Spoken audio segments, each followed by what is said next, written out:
Hello everyone, welcome to our Let's Play series of Disco Elysium. This is Colonel RPG as usual, and I'm very happy that you chose to join me today as we look through, we try to figure out how to advance because we're looking for particular checks that we might have missed. Storekeep, anything of note in this shelf? I would say the greatest innocence. Yes, most certainly. It's an important educational tool, delving into the depths of history, religion, and their relation to innocentic power, says Plaisance. Who or what is an innocence? A very influential historical figure, but surely I don't have to tell you that. She waves her hand as if casting aside the thought. You're a law officer, and law officers have at least some education. The book is also very daring. The author aims to re-examine the universal understandings of the innocentic system, creating a fresh vantage point and a shift in the tired order of things.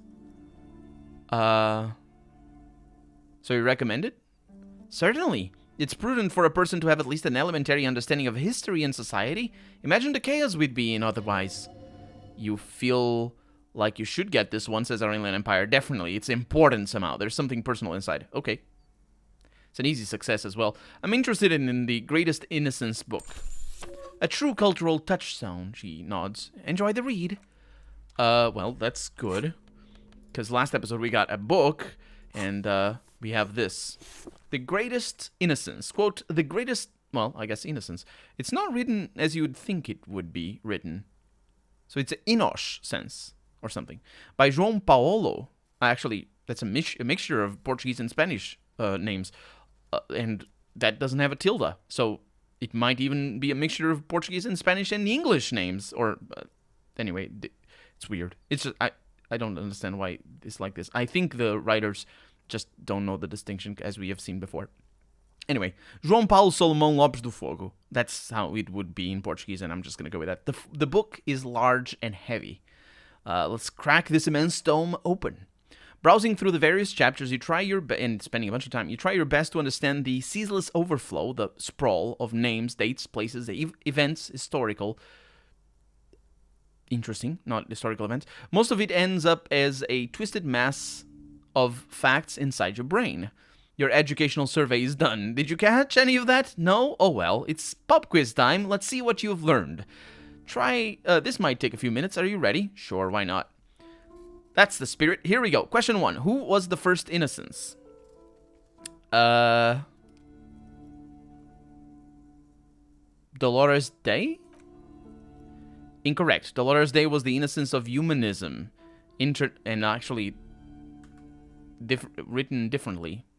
Internationalism and the welfare state. She codified parliamentary democracy and created modern institutions, among these the moral intern. She was powerful and beautiful on all her icons. Her colors are silver, white, and apricot. And when you think her name, Dolores' stomach acid rises to the back of your throat and it hurts. You see a flash silver, a wreath, an airport bag, and blonde hair. You don't know why.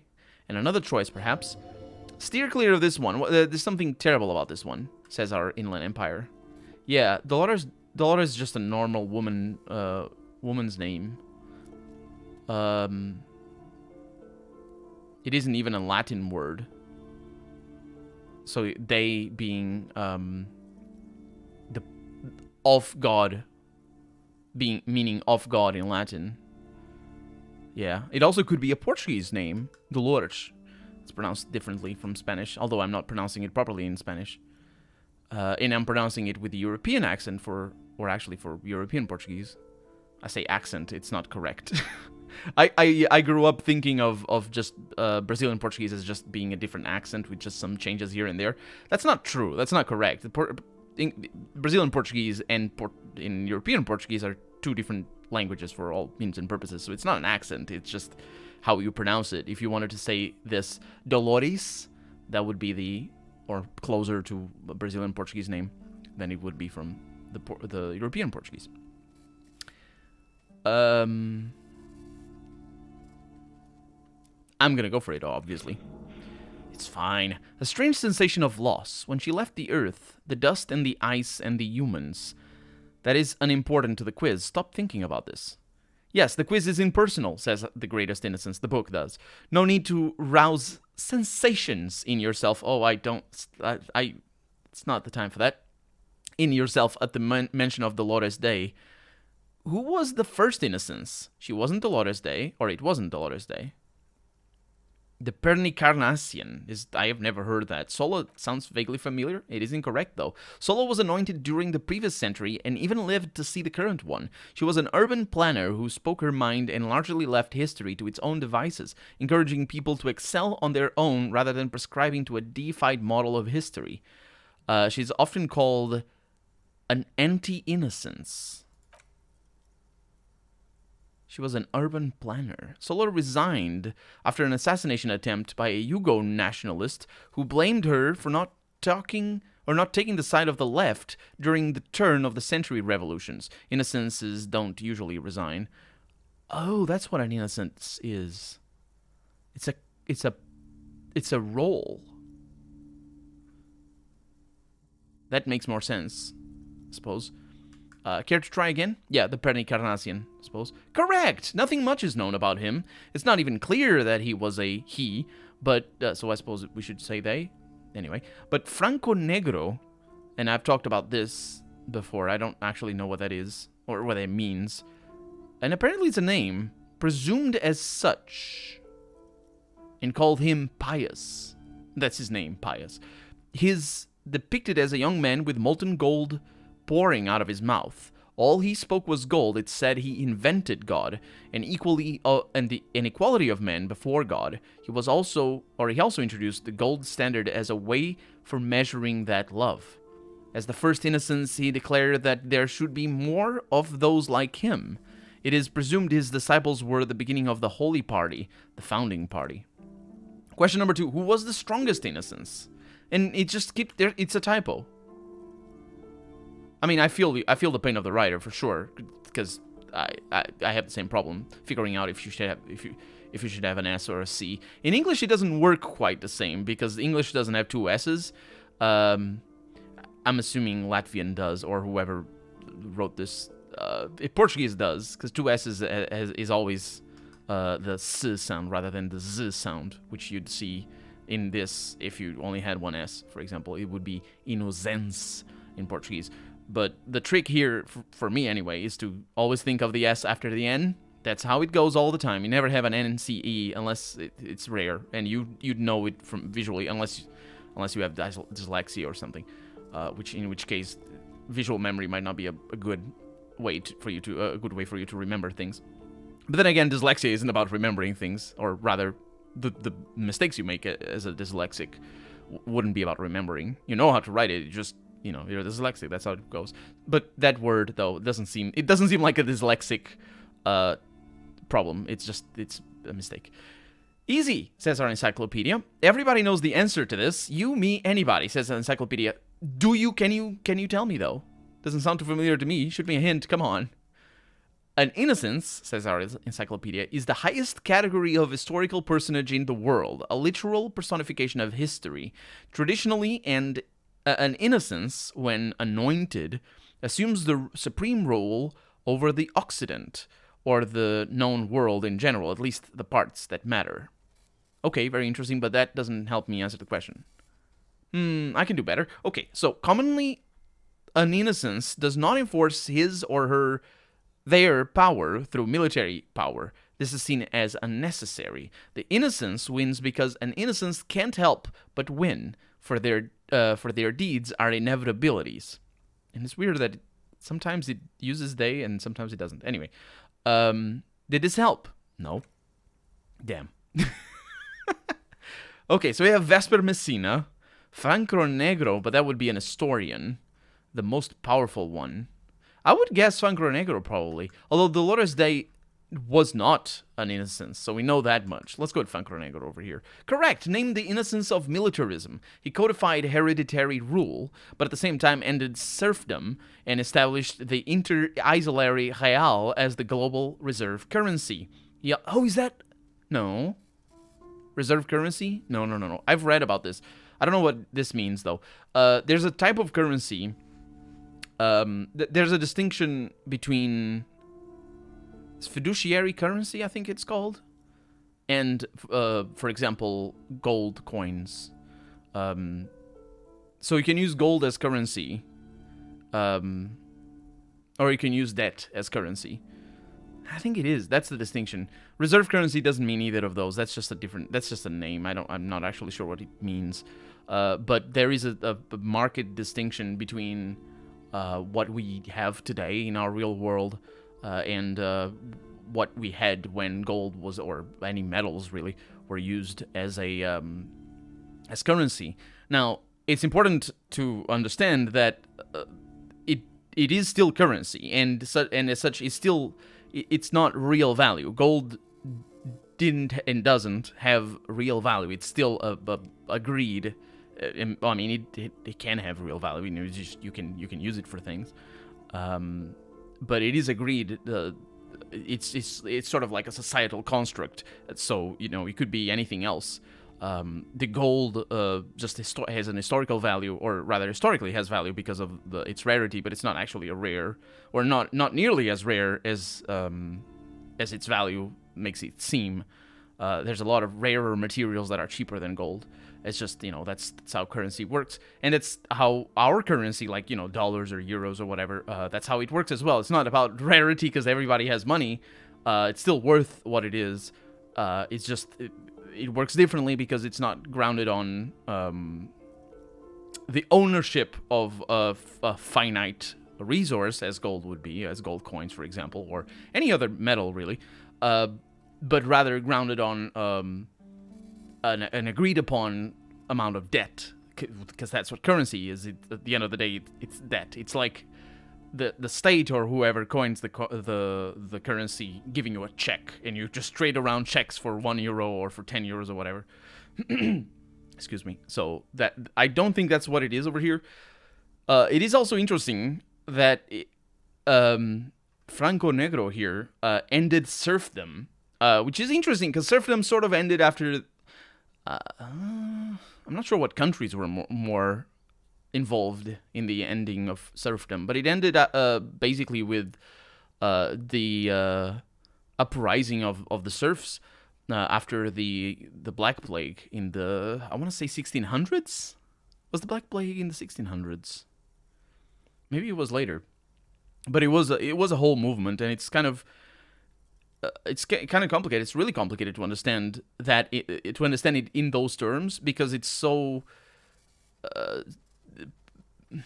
progressive and so spread out among different countries that it's more of a theoretical consequence of the Black Plague than an immediate result. Although even though it is theoretical, it is still true that it is a consequence of that, and not just somebody coming up and being like, you know what, let's not have serfdom anymore. Let's just have bourgeoisie, which is actually, bourgeoisie is not the term. Well, the bourgeoisie did appear after the ending of serfdom, or I say serfdom, but it's not really. That's not the term. I think what I'm referring to, and even though it is related, it's feudalism. But still, it's I think it's similar, or it's related anyway. But the bourgeoisie then showed up as being a consequence of the rise of more capitalistic-oriented countries that already existed throughout the 1500s and 1600s, especially in Northern Europe. I think I say 1500s. That's not true, actually. Capitalism, I think it's 1630 something.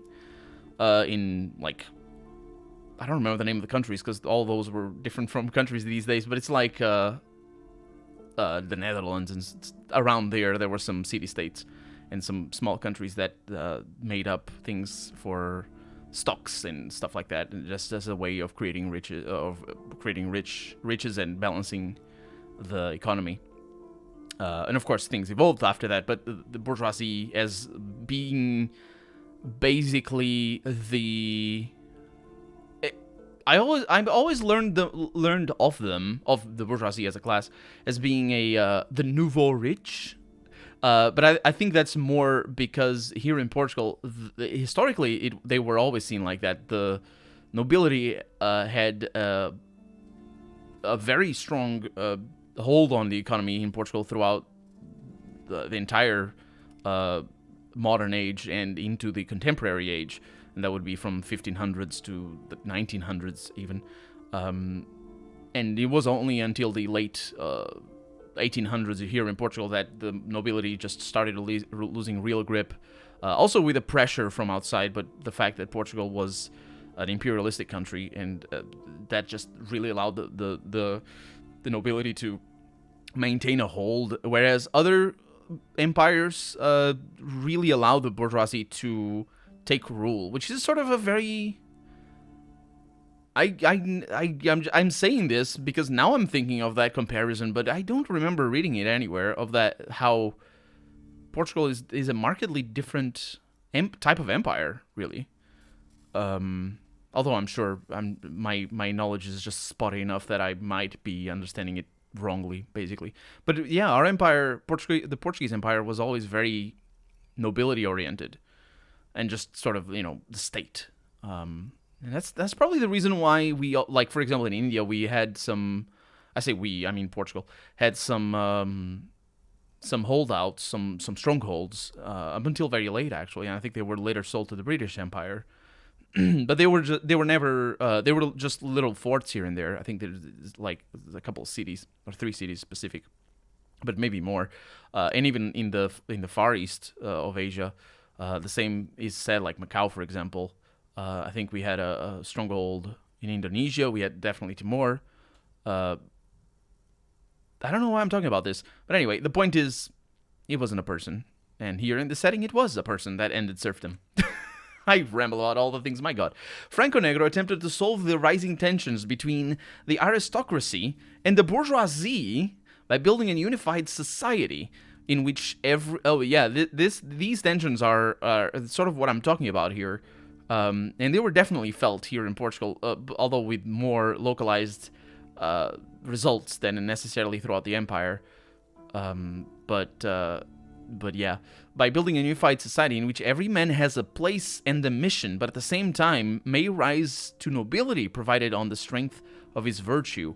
So this sounds similar. This sounds close to what liberalism is. It's the classical liberalism and just propped up by capitalism in general historically, but not necessarily in this setting, although most likely as well in this setting, because everything is sort of a commentary on in real life historical events. So liberalism, classical liberalism, being specifically related to this sort of notion of every man being or having what he deserves. And just sort of allowing people upward mobility in the class structure, at least theoretically. Of course, the system is built specifically to not prohibit, but sort of hinder upward mobility. And because it's all a numbers game, it effectively works the opposite. Anyway, at least historically anyway. It doesn't mean that it's in this game it's the same. Who was the false innocence? Question number 3. All news to me, so maybe a few hints? Our encyclopedia says, yes, there exists a group called the Founding Party, known as the Holy Party during the time of Perkirmnasan. This, the world's oldest international organization, spends its time in search of either the re-emergence of innocence or new members. I'm gonna sigh internally. There seems to be a mix-up with the sources. It's not my fault, says our encyclopedia. So we got Erno Pasternak, the name that we have heard already, I'm pretty sure, unless this is a real world name, and that's why it's familiar to me. We have Kedra and Stepan the Despicable. Let's go with that. And it's not Stefan. I wonder if in any language Stefan actually got, I guess it's corrupted because it's the original name. I was gonna say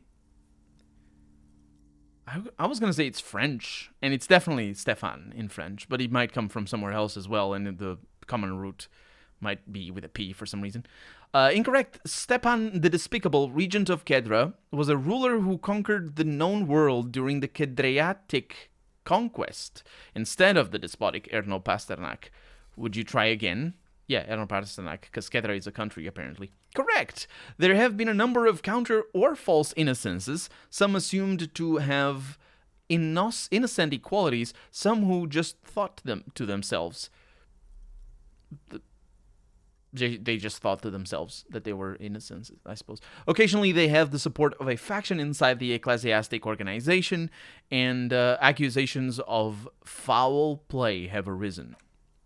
The most famous and important of these was Erno Pasternak. That's double space over there, I'm pretty sure. He was into torture, despotism. Into despotism. He was a despot.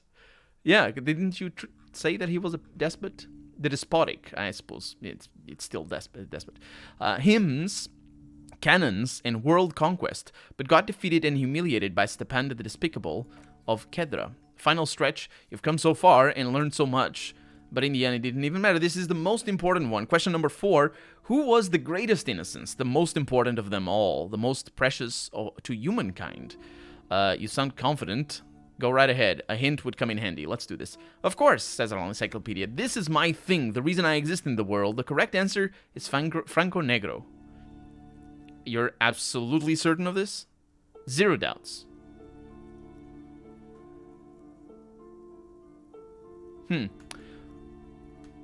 Well, we know about them all. The question is, the most precious of humankind, the most important innocence, the greatest innocence. We got Franco Negro, who was indeed very important, as we learned already, but of course we don't have access to those things because the game doesn't keep the dialogue history, which is weird. I wonder why it doesn't. I wonder if that's a design decision or just a optimization thing. Or Dolores Day. You know what? Let's not say Franco Negro. Let's say Dolores Day. Correct! The Mesque might see Franco Negro as the father of nations, but as of this century... Ooh, interesting. Father of nations. That's an interesting thing. Because, you know, countries are not necessarily an historical imperative. You know, you can make a world without countries. If you're... You know, you can also... I say make a world, I mean, when you're writing fiction, you can make a world. You can also think of a world without countries.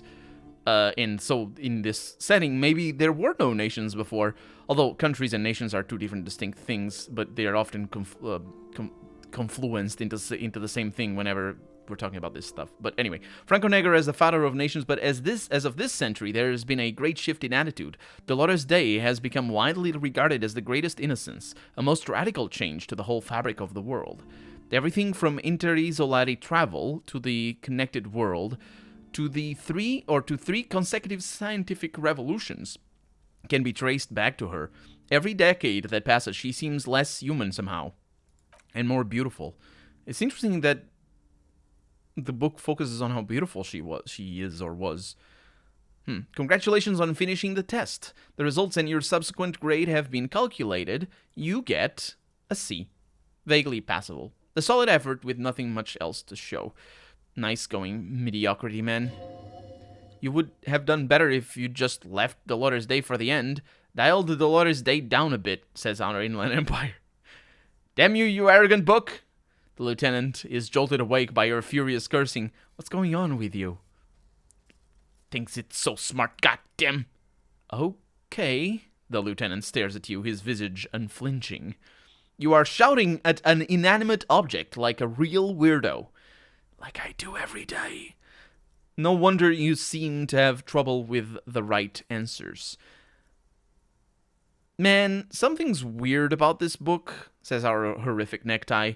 You should do something fun instead. Rock out, forget about it. Okay, let's put the book away. I can't believe I'm still wearing the necktie. I'm not. Or maybe it isn't unwearable? You doesn't show over. Oh, no, that's over there. Yeah, I'm still wearing it for our Inland Empire. Kim, I'm so sorry you had to go through this. I'm sorry you are sleeping as well.